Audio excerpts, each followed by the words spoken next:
Hello. Welcome to another ES Futures trading stream. This is the second for today, Tuesday, April 1st. I wanted to do this just to talk, just to complement what we were talking in the fields in the morning stream today. I hope one of the things that we were talking today early is or was the tremendous amount of chop we have in the session, early in the session. I guess I think the stream was down in C period, in the third period. Just before one time framing lower ended, right? But the amount of chop was just brutal, was a tremendous amount of chop here. We talk about this reference here, this highlighted red. What was that? Was a single piece of information from way back in time, right? Like 3 weeks ago from this day here. I decided to keep it because I saw the market doing relevant things around that reference when it traded through this. When that happens, I have the tendency to keep them on track. Another piece of information was that volume was very low relative to yesterday. Yeah, you have this one here, like 25% lower. It's increasing a little bit, but it's the main thing is it is lower. Right? Treating the market also as, or yesterday's profile as two distribution was key. Right? Market opening imbalance relative to the upper distribution, closing this distribution here, which diminish, right, the relevance of the distribution, but it doesn't have downside continuation. Right? The second piece of information, very visible, was this low being exactly to the tick to yesterday's POC. When markets do this, the damage it does in the upper side gets kind of like gets limited. And the fact that C ended the intraday trend to the downside really early in the session is a small indication that the OTB will have some rotation increasing when that happens, right? When that happens early in the morning. Really fast as well, the market went from, as I say, from too short to too long again. And again, very emotional trading, market forming multiple distributions, as in here, and some, I don't know if you have noticed this, but this was really important here. What's really important is F, right? Or if you are using monkey bars, those the sixth period, right? When the market comes down here, this upside here, to take this high, this is not a reference anymore. Let's remove this. To take this high, right, was very violent, and it felt very forced. I guess that's the key here, right? It feels really forced. It was not that natural, the market just going higher. It was not short covering. I feel why my observation was that if this is not short covering properly, when the market just keeps rising as the shorts start to cover, it was more using, if I'm going to use retail terms, this would have been kind of like more compared to stop hunting, right? If there is something like that, right? Everybody knows where the stops are here. Everybody knows there's a bunch of stops here, for example, right? Everybody knows what the stops are here. What happened when the market has this pullback here? This was an inside bar when it was forming, very narrow inside bar, and the market tried. It started. It has a low on C. I mean D halfback, and it tried. Right? It tried really hard to close. It failed to close this distribution, but it is distribution. But what follow after that was what catch my attention here. And this movement here to the downside, this was an opportunity here, right? This was a sign, something, but the market start to retrace here. You got something here. Sometimes it's better to be a little bit late than too early, but I wasn't expecting much here. Now, if you are trading straight futures, this is really, really hard, because one of the first things that we talk today is how choppy this market is. You may have made the right assessment, you may be right in your ideas and your appreciation on the study, on your observations, on what you want to do, but because of chop, the execution is going to be really hard doing with futures, right? Even with options, right? There's a lot of pressure here, right? Sometimes you have, in this kind of environment, what I'm looking for is my trade has to work fast, right? Whatever I'm doing in this kind of environment, it has to work fast. If it doesn't work fast, it can go south really quick. I guess I got lucky. It worked. I had this reference, these two things here in the upper side. This one, we talk about this red area from this time frame. That was one thing. And the other thing is, and I was kind of like waiting. It's always, this is not good when you wait or expect something, right? Remember that. That's being exact. And exactness kills here. Is this distribution here. If you got monkey bars, it would be this distribution here. I'm going to highlight it here.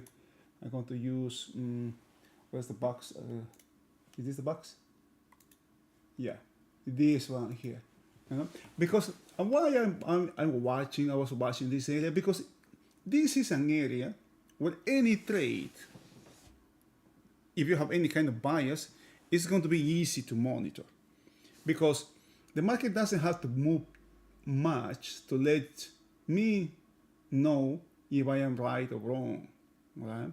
Because if I am long, for example, the market takes this little distribution higher, or I decide to go goes back and forth and take a long here or here, I just need to, like 2-3 ticks here for me to understand, okay, if the market doesn't takes this one back, I'm out, right? Yeah, I'm out. It may work, it may come back and go higher, but this is the main premise of my trade. I wasn't looking to take anything here, right? But because I was watching what was happening, I thought maybe, with this movement, with this break, that this has this huge break. It broke at once, it broke like 10 points at once, like in a fraction of a second. Just get up here, and maybe have some follow through, right? And stalling around here and take a short here somewhere. The higher the better, because if it takes this high amount, no matter what, it never went over there. And as I say, I am the one who is going to adapt to the market. Expecting the market fits my narrative is the least I can say about this. That's craziness, right? It is millions of mindsets put together that have to match what I'm thinking. That's not what I'm looking for. Markets are very dynamic, and the market doesn't care, doesn't know what I'm thinking, and it's me who have to adapt to what the market is doing, right? And that's the reason, and that's the thinking behind the trade that happened here. And I didn't take much here. Rotational days, I like that. The chop that happened here was, huge as well. It moved 3, 4, 5 points here, but it retraced it 3, 4, 5 above the entry. I had to do a couple times, tighten my stop as soon as I get in green, because I knew the potential to the other side was high, right? Also, okay, I understand the chop of what's going on, the odds that can be something to the downside were there. Really hard. This is a really hard day to trade. Really hard, crazy hard to trade. If you got something yesterday, if you are trying to apply the same thing today, probably, more likely, you are in red sign or having chopped to hell.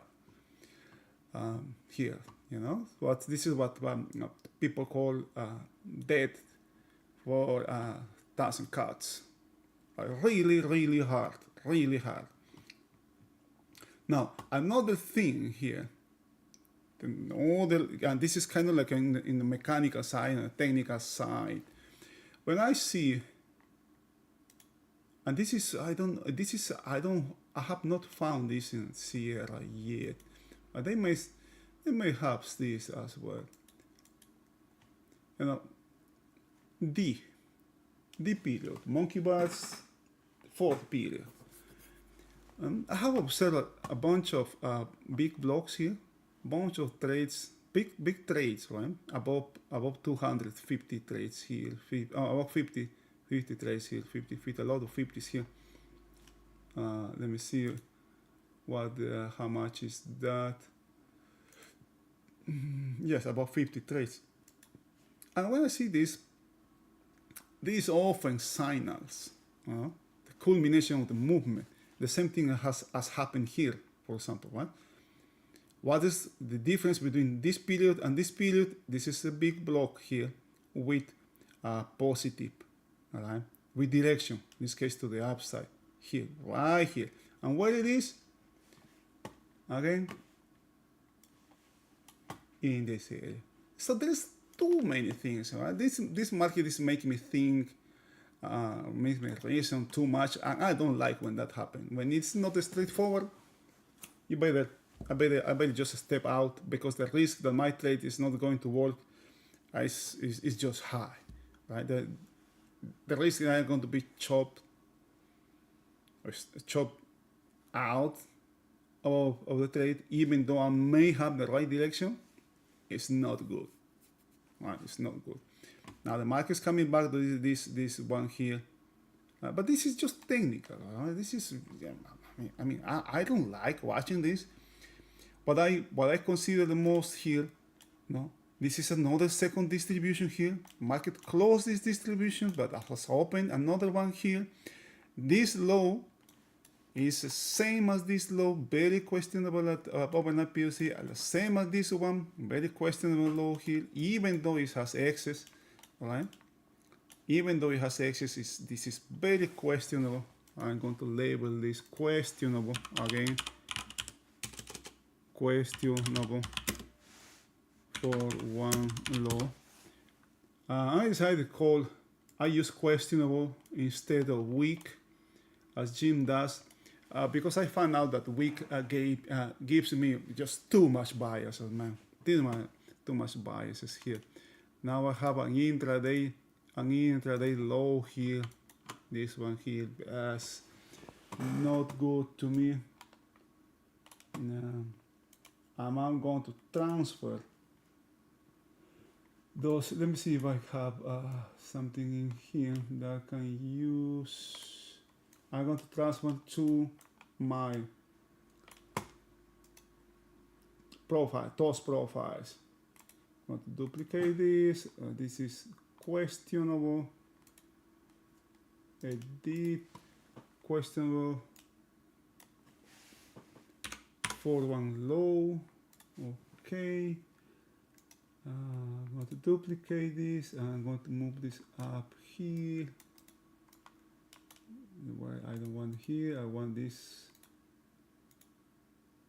I want here, and this is going to be,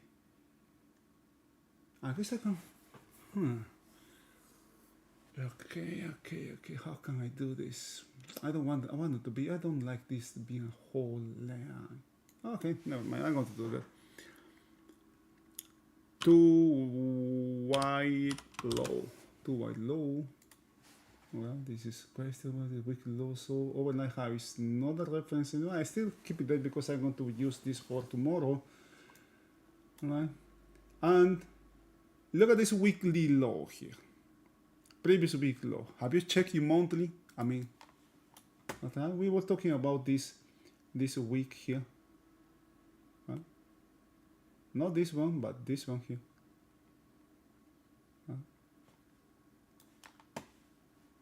I am still calling that previous weekly low. This distribution close is going to be my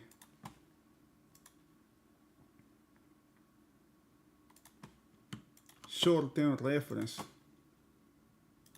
for today, the rest of the day, and tomorrow. This was yesterday's. Okay, so the only thing I'm going to do, I'm going to move this one higher here. I'm going to let this previous week low, let it go.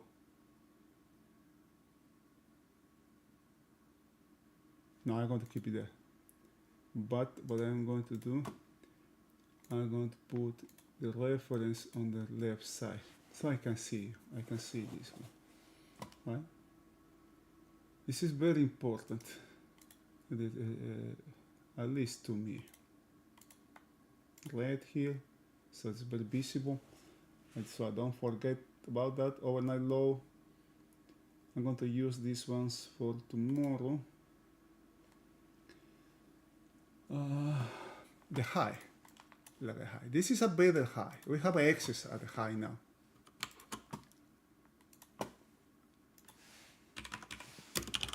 Now, the update itself comes. This is a good high actually, or a better high. Edit property, or one high. What is obvious, everybody sees the obvious. It has a really nice excess. Is this excess for this range, this 2-day range? Or 3, 1, 2, 3. Look at where this low is right now. Look at this, man. We have this high here, where it's being bought.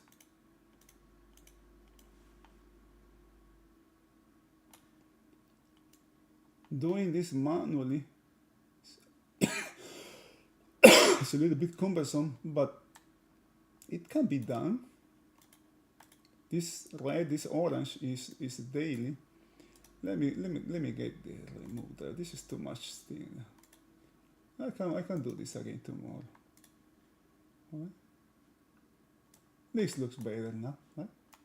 This just look better now.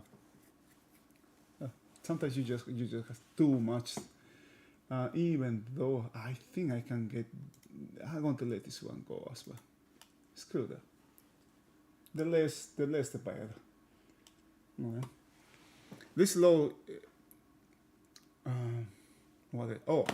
And on the main thing, right? What happened here? Look at where this high is, right? Look at where this one. Very misleading here. You got this one, you have this thing here, 640, 500. Unfortunately, as I say, I still don't have that in my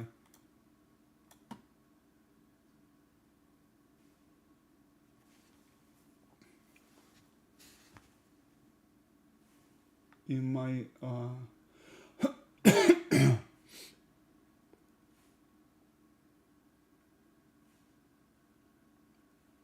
it didn't appear here in my Sierra chart. I need to find a way to graph, to print these blocks here. It should be coming here right now because this data here is delayed here.